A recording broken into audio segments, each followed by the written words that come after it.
Well, thus far as I've been reading this book, the Holy Bible,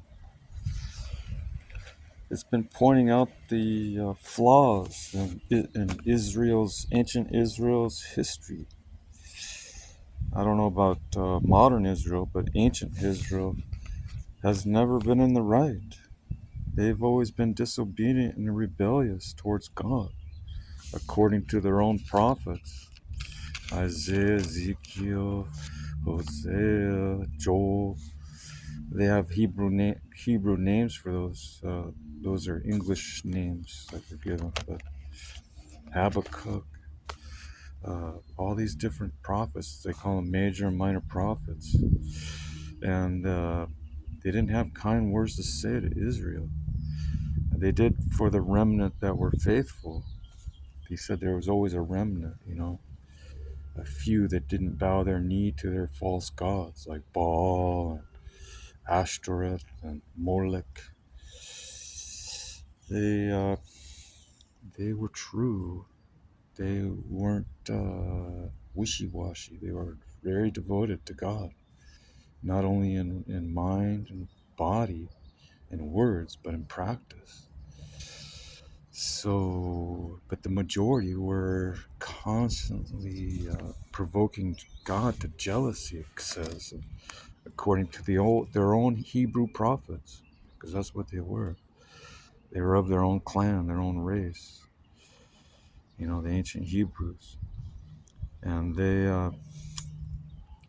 constantly tested God's patience according to the, the God's grievances towards them, as represented through his messengers, the prophets. They're always pointing out how they always chased after other gods and made illegal alliances.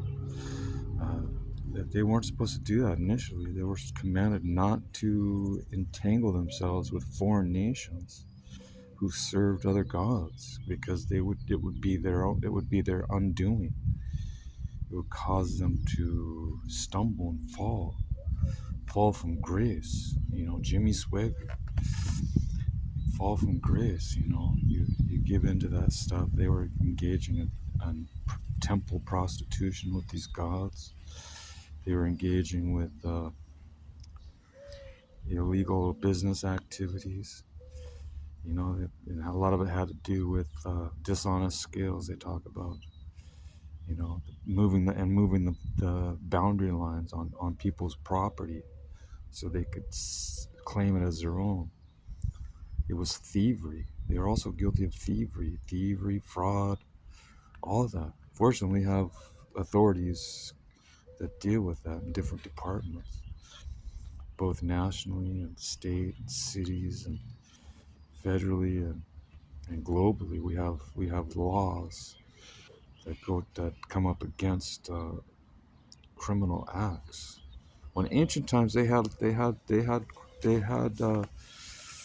law enforcement, but a lot of them became corrupt. They're out there scamming the system as well. People who supposedly represented the law were guilty of embezzlement and fraud themselves. And people are still, you see it today in the news. You see various people who once had authority and once had a good reputation, all of a sudden it's all in the toilet because they got involved in something that they weren't supposed to, for greed, for greed. You know, they worship Mammon.